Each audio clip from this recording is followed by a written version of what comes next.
There is a structure standing on the edge of the Sahara Desert that has outlasted every empire, every religion, every civilization that has tried to explain it.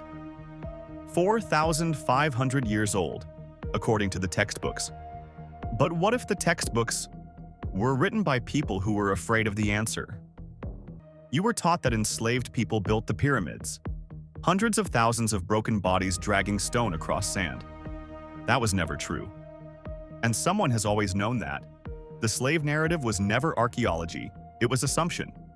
A story passed down from a single Greek historian named Herodotus, who visited Egypt 2,000 years after the pyramids were already built.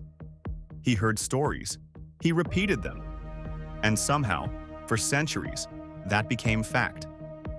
It was a workers' village. And what archaeologist Mark Lanner and his team found inside rewrote everything. These were not the graves of slaves.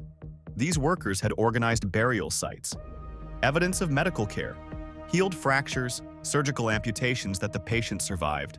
This was a skilled labor force, paid, rotated, organized into gangs with names like Friends of Khufu and Drunkards of Menkaure. They had pride in what they were building. In 2013, a team of French archaeologists discovered the Diary of Merer, the oldest papyrus ever found. A logistical record. A supervisor named Merer, documenting the transport of limestone across the Nile. This was project management. This was engineering bureaucracy. This was not the chaos of forced labor. So the slave myth is dead, buried by evidence the way only real evidence can bury a lie. But here is where it gets darker. Because debunking how they weren't built still leaves the question of how they were. The Great Pyramid of Giza, 146 meters tall, 2,300,000 stone blocks. The average weight, 2.5 tons. Some blocks in the base chamber weigh 80 tons. Built, according to official timelines, in approximately 20 years. We have tried to replicate this with modern machinery, with hydraulic cranes and laser levels. We cannot do it that fast, not with that precision. The casing stones of the Great Pyramid, the polished limestone that once covered its entire surface, were cut to tolerances of 1/500th of an inch, and joined with a mortar so thin and so hard that it has never been chemically reproduced. Inside the king's chamber, a granite coffer cut from a single block of rose granite. The nearest quarry for that granite, Aswan, 800 kilometers away. The coffer is too large to fit through the entrance passage. It had to be placed before the room was sealed. The interior of that coffer was hollowed out with a precision that required rotary drilling. Drilling equipment that archaeologists say did not exist until thousands of years later. Egyptologist Flinders Petrie measured the drill marks in 1883. He published his findings. He said the cutting rate and pressure implied a drill capable of cutting through granite with a force we cannot explain. His findings were not followed up. They were filed away. And there is one more number that keeps engineers awake at night. The pyramid's base is level to within 2.1 centimeters, across an area the size of 9 city blocks. Achieved, we are told, with ropes and wooden levels.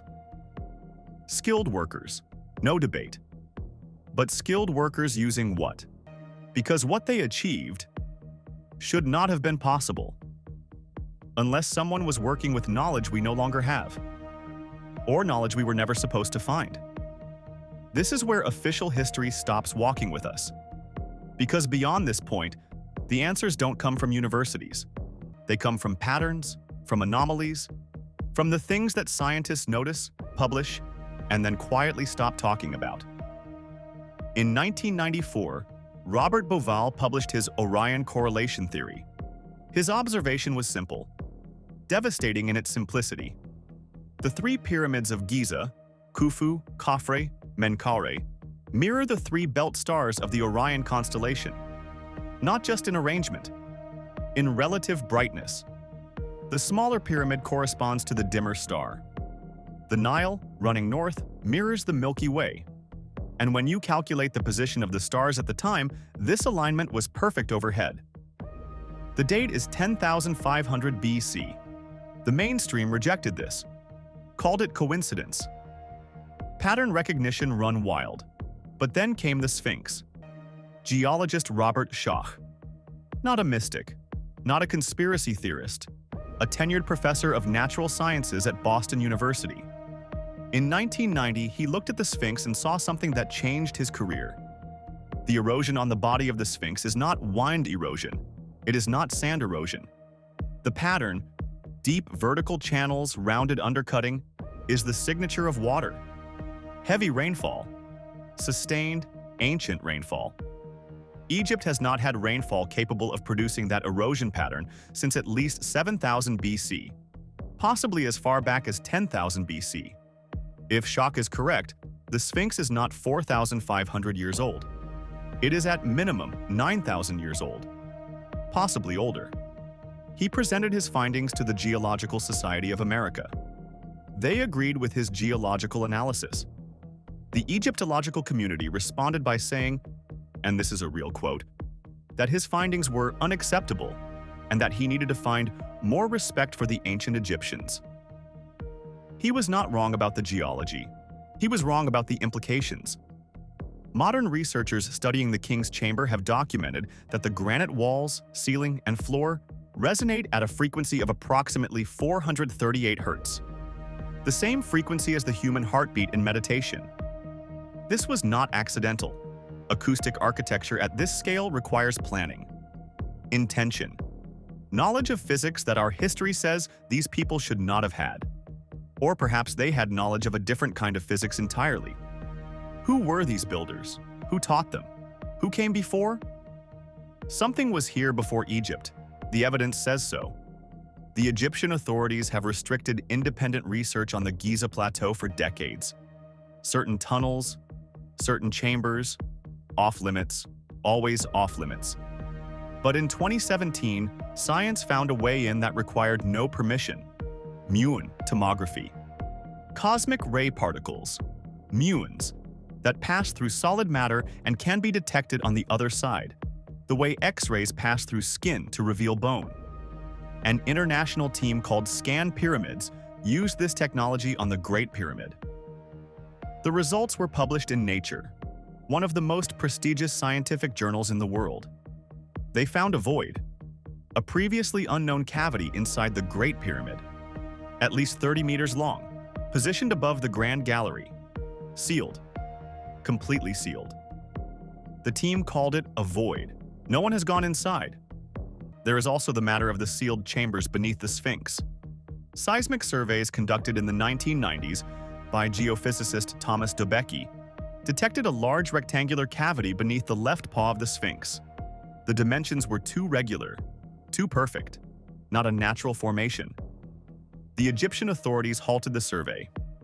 That chamber has never been excavated, never been opened. No camera, no drill, no explanation given. The inventory, stelae discovered in the 19th century at Giza, contains a text in which Khufu, the pharaoh credited with building the Great Pyramid, refers to the Sphinx as already ancient, already existing. Mainstream Egyptology dismisses this stele as a later forgery, a fiction. But ask yourself who benefits from that dismissal. Ask yourself what it means if the Sphinx was already old when Egypt began. Something was here. Something new, things we have only just rediscovered. And somewhere inside the stone, it may still be waiting. We are a civilization that walked on the moon and split the atom. We mapped the human genome. We built machines that think. And we cannot explain how a group of ancient people stacked stone. Either we are wrong about what ancient people were capable of, or we are wrong about how ancient this civilization really is. Every few years, a new chamber is found. A new papyrus surfaces. A new scan reveals something that shouldn't be there. There is something the pyramid is still keeping from us. Something sealed inside 2.5 million blocks of limestone and 70 years of institutional silence. Maybe it is just an empty room. Maybe it is the room that changes everything. We were told the pyramids were built by slaves. They weren't. We were told we know who built them. We don't. Someone built the greatest structures in human history. Someone sealed them. And someone, for a very long time, has been making sure we don't ask why. The truth doesn't bury itself. Someone buries it.